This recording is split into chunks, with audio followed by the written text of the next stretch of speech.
오늘 은혜 받으실 하나님의 말씀은 요한계시록 12장 12절부터 17절까지입니다. 신약성경 411장입니다. 그러므로 하늘과 그 가운데 거하는 자들은 즐거워하라. 그러나 땅과 바다는 화 있을진저. 이는 마귀가 자기의 때가 얼마 남지 않은 줄을 알므로 크게 분내어 너희에게 내려갔음이라 하더라. 용이 자기가 땅으로 내쫓긴 것을 보고 남자를 낳은 여자를 박해하는지라. 그 여자가 큰 독수리의 두 날개를 받아 광야 자기의 곳으로 날아가 거기서 그 뱀의 낯을 피하여 한 떼와 두 떼와 반 떼를 양육받으매 여자의 뒤에서 뱀이 그 입으로 물을 강같이 토하여 여자를 물에 떠내려가게 하려 하되 땅이 여자를 놓아 그 입을 벌려 용의 입에서 토한 강물을 삼키니 용이 여자에게 분노하여 돌아가서 그 여자의 남은 자손 곧 하나님의 계명을 지키며 예수의 증거를 가진 자도로 더불어 싸우려고 바다 모래 위에 서 있더라.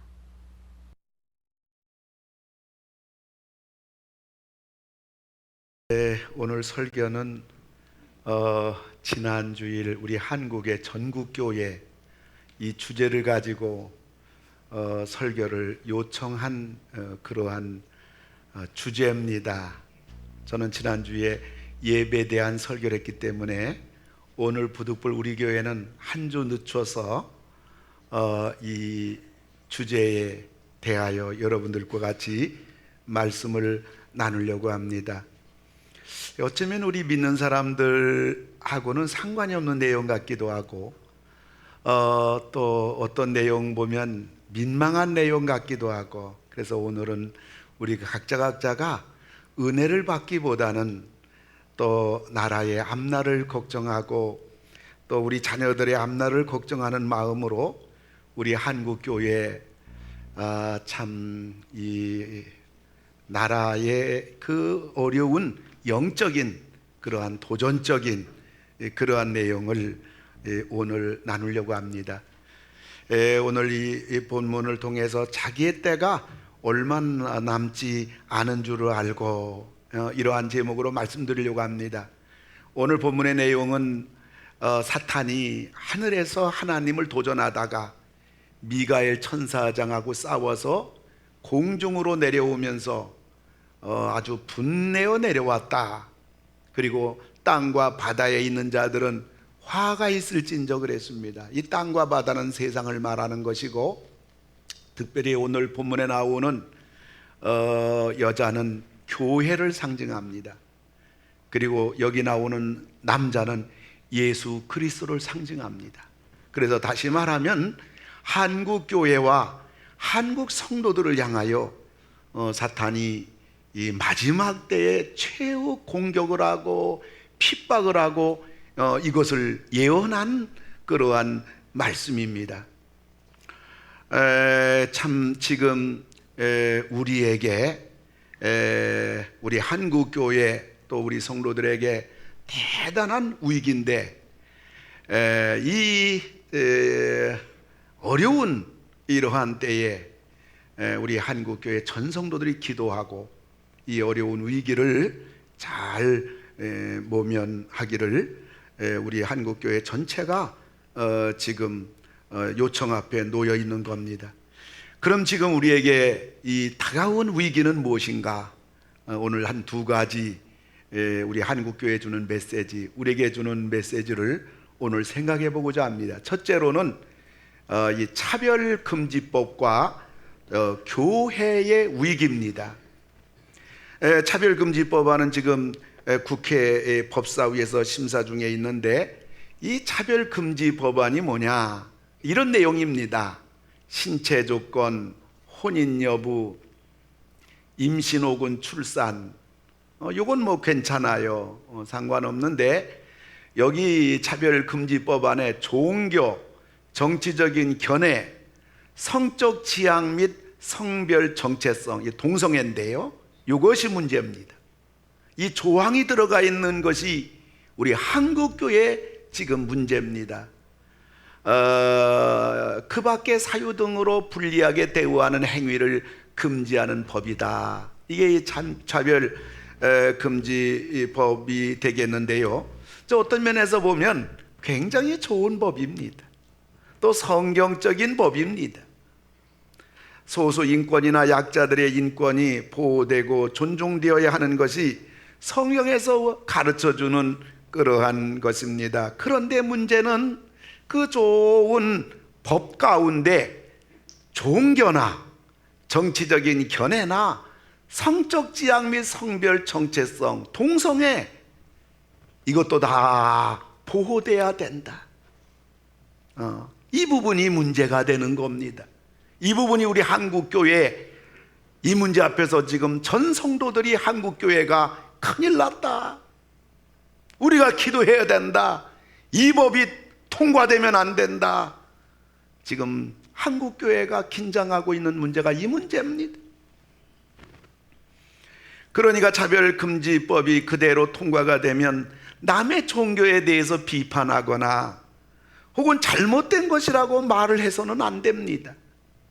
이단을 이단이라고 말해도 안 되고 설교해도 안 되는 것입니다. 다 법적으로 문제가 되는 겁니다. 종교의 자유가 있는데 전도를 그렇게 해도 이것도 안 되는 것입니다.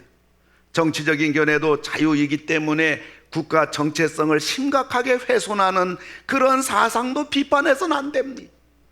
이 법이 합법화되면 김일성 주체 사상을 신봉하고 북한 정권을 지지하는 세력들이 국회와 중요 공직에서 자유롭게 활동할 수가 있습니다.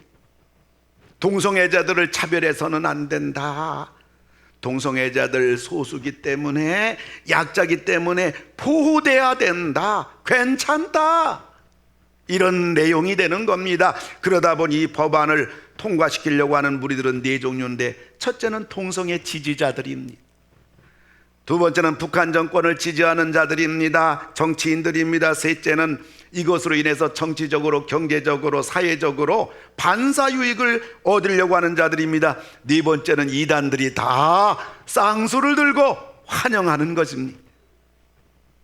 결국 차별금지법은 우리 자녀들을 망치고 국가가 무너지는 상황 속에서도 처벌이 무서워서 아무 말도 못하는 거예요. 물론 사람을 차별해서는 안 되지요.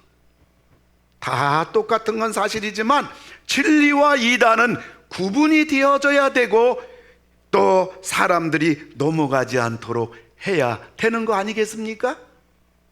사상은 바로 가르쳐줘야 국가의 정체성이 분명하고 우리나라를 지킬 수가 있는 줄 믿습니다.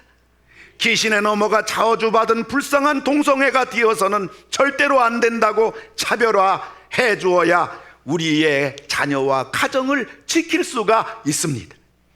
인권은 소중하지만은 법과 공권력이 정의롭게 집행이 되어야 살기 좋은 우리 대한민국이 되는 줄로 믿습니다.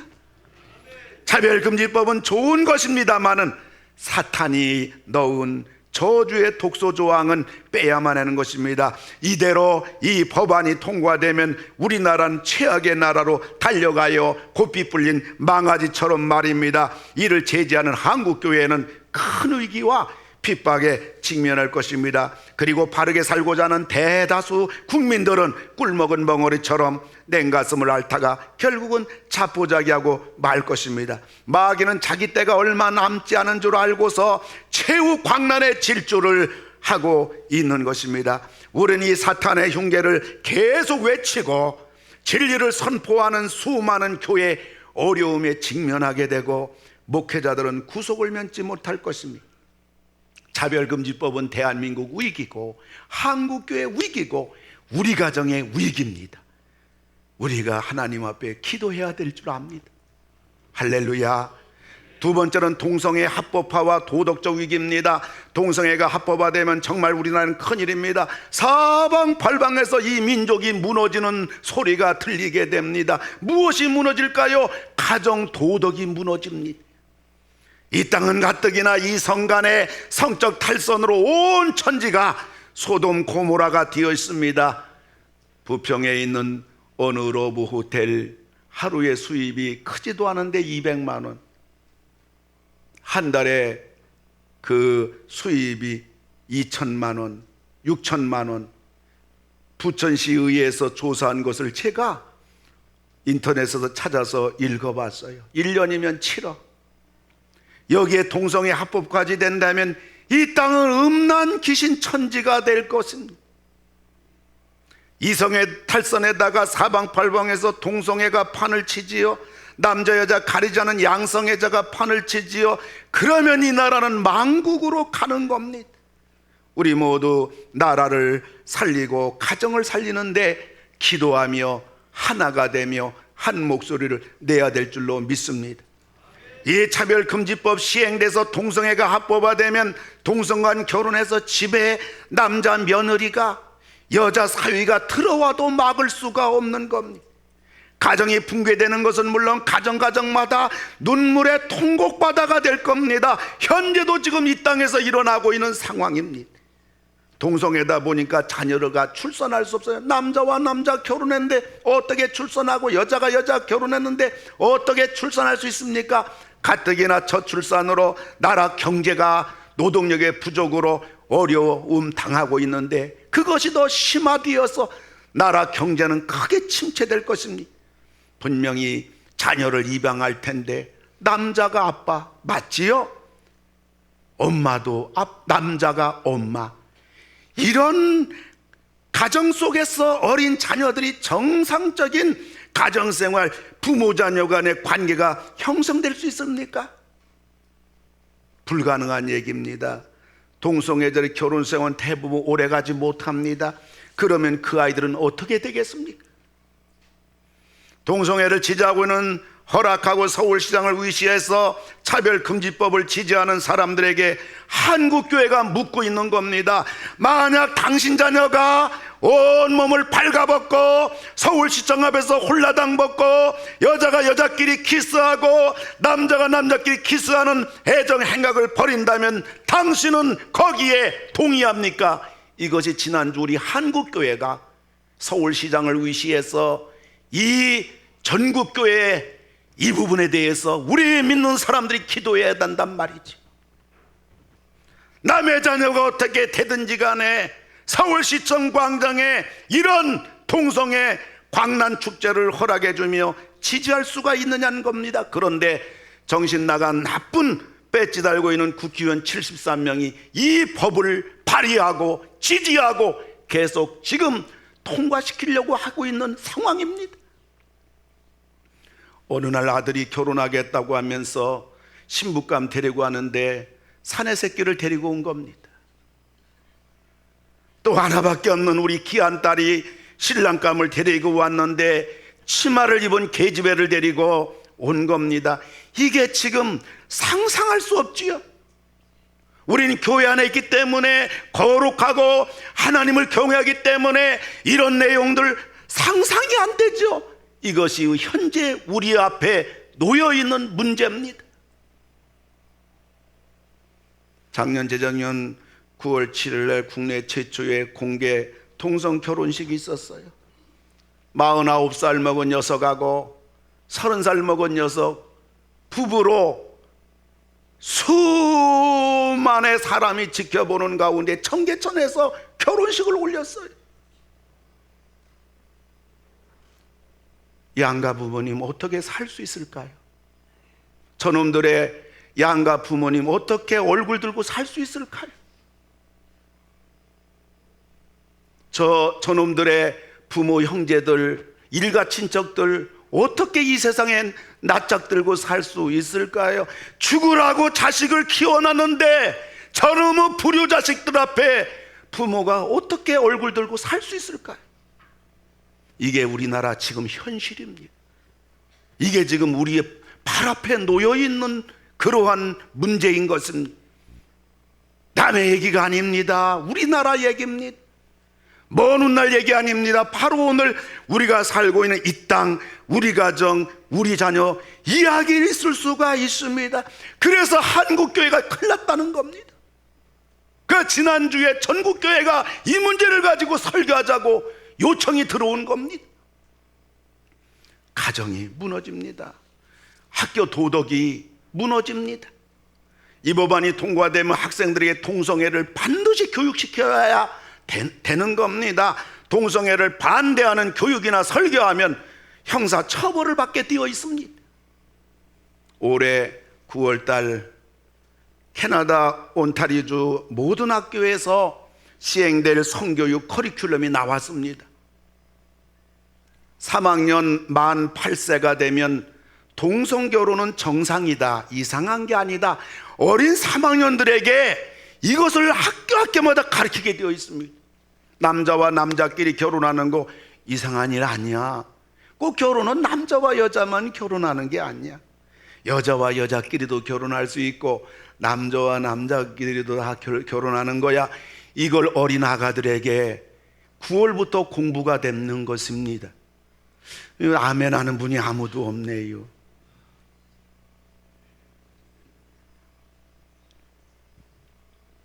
남성과 여성은 본인이 스스로 선택할 수 있는 거다. 이것이 이번 9월부터 캐나다의 어린 초등학교에서 아이들이 학습하고 배우고 공부하는 겁니다. 여러분들, 이 말이 뭐예요? 여러분 가운데 나는 여자다, 그런 분 한번, 여자분들만 손 들어보세요. 여자분들. 이것도 벌써 우리가 성 정체성 혼란해. 벌써 우리 교회부터 이게 지금 이거 목회 그만해야겠구만요. 나는 여자다, 이거 참 어려운 질문 아닌 것 같은데, 나는 여자다 하는 분 손 들어보세요. 이 어려운 걸 어떻게 하세요? 손 내리시고요. 나는 남자다 하는 분 손 들어보세요. 네, 손 내리세요. 근데 9월부터 그게 아니죠. 내가 남자지만은 나는 여자가 될 수 있는 거예요. 나는 여자다, 나는 여자 될 수 있는 거예요. 그러니까 내가 여자니까 내가 결혼할 상대를 남자를 선택해도 괜찮아요. 이 성은 선택할 수 있다. 이걸 어린 3학년 아이들에게 학교에서, 초등학교에서 공부시키는 거예요.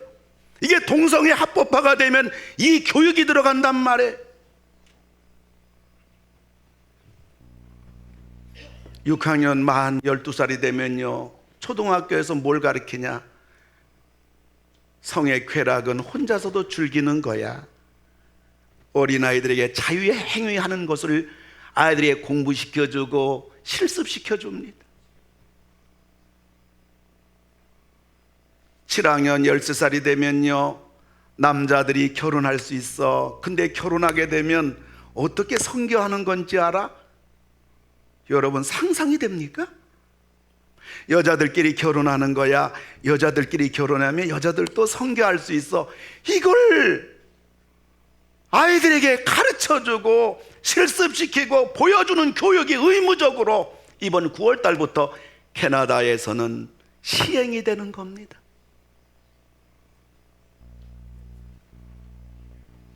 근데요, 문제는 뭐냐? 기독교 학교에서도, 미션스쿨에서도 똑같이 교육시켜야지, 믿는 학교라고 해서 이걸 교육 안 시키면 법적으로 제재를 당하게 됩니다.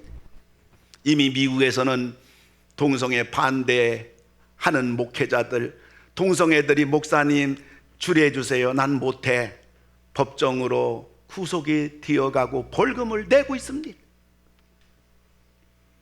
지금 우리나라는 이성적인 성적 타락도 이미 홍수를 넘어선 상태입니다. 대책이 없는 상태입니다. 그런데 동성애 성적 타락은 친구 간에 되는 것이기 때문에 어린 학교에서부터 자연스럽게 이루어집니다. 학교에서 남학생이 남학생을, 여학생이 여학생을 상대로 하는 동성애 얼마나 쉬울까요? 우리 자녀들이, 어린아이들이, 엄마 나 오늘 친구 데리고 왔는데 오늘 같이 놀다가 자면 돼. 그럼 부모가 물어봅니다. 야야야, 너 제 부모한테 허락받았어? 엄마 허락받았어? 그러면 놀다가 그래 같이 자거라. 근데 이것이 같이 잘 수가 없는 상황이 되는 거예요. 근데 우리 어린 자녀가 여자친구를 데리고 와서 엄마 나 여자친구하고 같이 놀다가 자면 돼, 허락할 부모가 어디 있겠어요?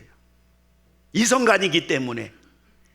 근데 동성애 합법화가 되게 되면 아들이 딸이 친구 데리고 와서 같이 자는 것마저, 지금 우리가 이성 친구 같이 둘이 집에 있는 거 놔둘 수 없는 부모의 그 안타까운 마음으로 자녀를 바르게 자라기를 원하는 그 마음이 있다면 이제는 남자친구끼리도 같이 있는 것에 대하여, 여자친구끼리 같이 있는 딸에 대해서 부모는 한순간도 눈을 놓칠 수가 없다 그 말이에요. 세상이 이만큼 더러워질 대로 더러워진 것이 합법화되고 허용화되고 이러한 상황이 지금 우리 앞에 놓여 있기 때문에 한국교회가, 한국 성도들이 모두 긴장하고 기도하고 있는 것입니다. 우리 모두 승리해야 될 줄 믿습니다. 이 나라 지켜야 될 줄 믿습니다. 동성애 맛을 들이면요, 정상적인 결혼생활 못합니다. 가정생활 못합니다. 부부생활 못합니다.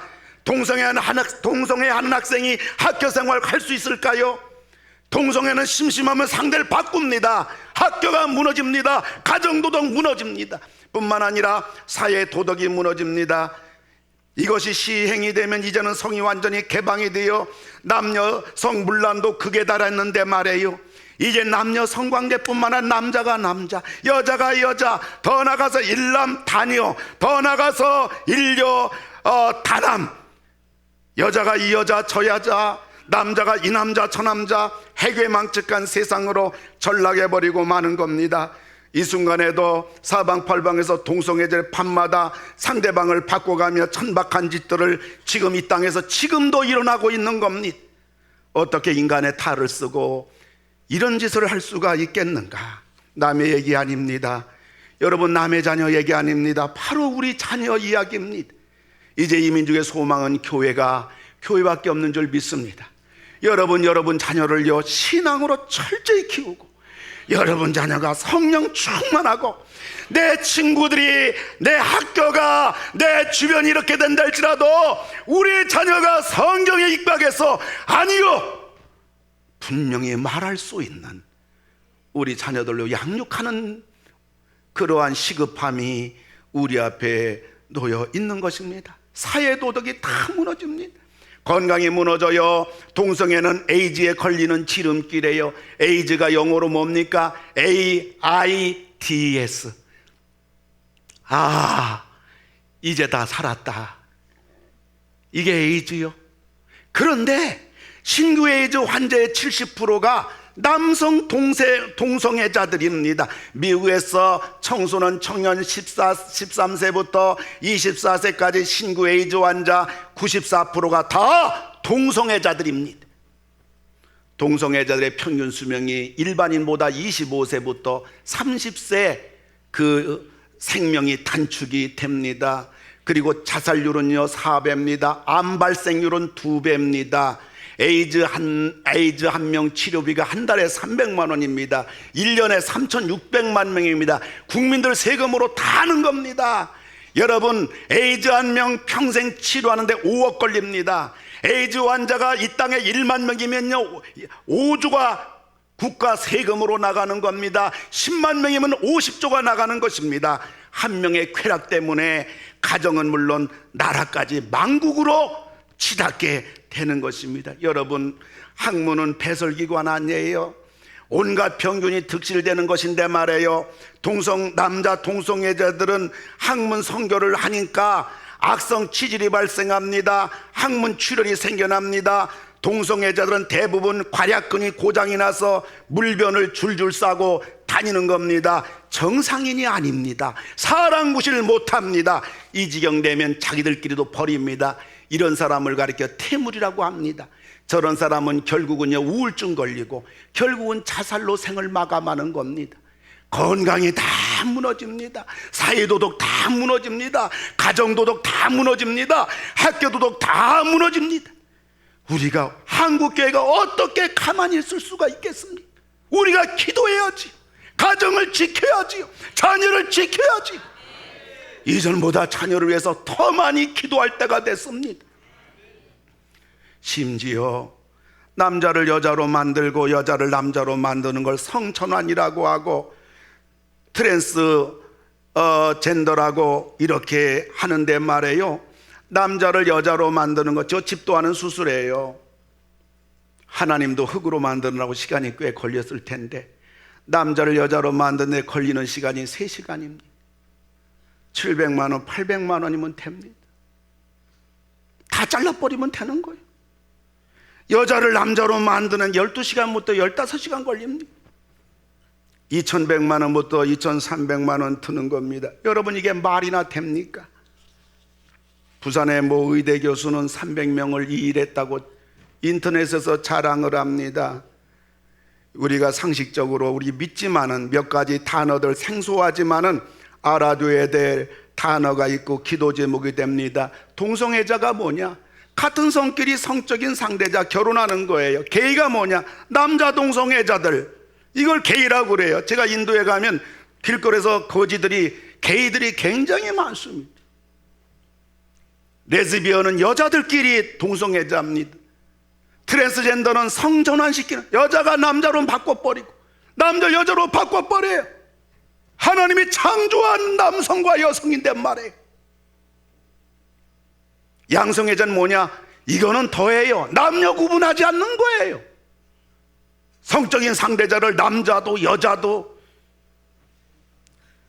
그 다음에 성소수자는 바로 이런 성적 탈선자들을 성소수자로 합니다. 근데 차별금지법에서는 성소수자가 보호돼야 된다. 차별되면 안 된다. 지지하는 거예요. 성정체성이라는 것은 내가 남자인가 여자인가 하는 거예요. 아까 말한 대로 성정체성이 혼란이 오는 거예요. 지금 커밍아웃이 뭐냐? 성소수자가 스스로 자기 성정체성을 드러내. 나는 게이다, 나는 레즈비언이다, 난 트랜스젠더다, 남자인데 여자가 됐다, 여잔데 남자가 됐다, 남자인데 여자가 됐다. 커밍아웃이에요. 밝히는 거예요. 우리 한국에서도 2001년에 연예인 한 명이 내가 게이다, 나는 동성애자다 밝힌 연예인이 있고요. 2002년은 12월에는요 연예인 중에 성전환 수술한 그러한 트랜스젠더가 이렇게 남자가 여자로 성전환한 그러한 매스컴에 연일연하 우리는 지금까지 많이 보고 있습니다. 우린 차별금지법을 반대하는 것이 아니라 그 법 속에 종교 정치견에 동성애가 합법화되는 독소조항을 빼라는 것이고요, 동성애자를 증오하고 저주하는 게 아니라 귀신의 덫에 걸린 그들을 불쌍히 여기고 그들도 예수 믿고 하나님께 돌아와서 바른 가정 꾸미고 바른 인격 가지고 정말 사람답게 살라는 것입니다. 나라를 위해서 우리가 기도해야 되고요, 우리 자녀들 위해서 기도해야 되고요, 이 땅에 이런 못쓸 세상 되지 않도록 우리는 모두 이 시대에 깨어서 우리가 기도하며 믿음 지키며 우리 자녀들을 더 신앙으로 잘 양육해서 아무쪼록 이 세상에 깨끗한 세상, 살기 좋은 대한민국, 세계가 부러워하는 우리 좋은 대한민국이 되고 우리 가정들이 되고 여러분 자녀들 다 될 수 있도록 주님의 이름으로 축원을 드립니다.